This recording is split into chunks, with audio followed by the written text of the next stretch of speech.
បងប្អូនចង់បង្ហាញរបស់មួយរំលឹកអនុស្សាវរីយ៍កាល20ជាងឆ្នាំមុននេះនៅក្មេងធ្វើលេងនេះខ្លុយខ្ញុំមិនដឹងថាខ្លុយអីទេតែខ្ញុំធ្វើពីដីឥដ្ឋ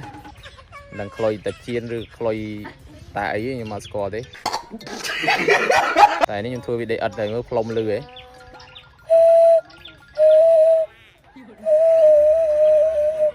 នេះ nice មានរុន3នេះកន្លែងផ្លុំមីខ្ញុំគាត់ហៅខ្លុយគូទានេះបើអីស្តៀងគូទា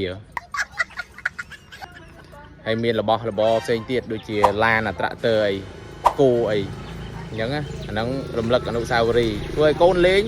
មកខេត្តអត់កូនអត់មានអីលេងធ្វើអាហ្នឹងកាលយើងនៅក្មេងយើងធ្វើទៅឥឡូវខានធ្វើជាង20ឆ្នាំមានអីធ្វើទៅនៅលឺដែរម្យ៉ាងនេះណា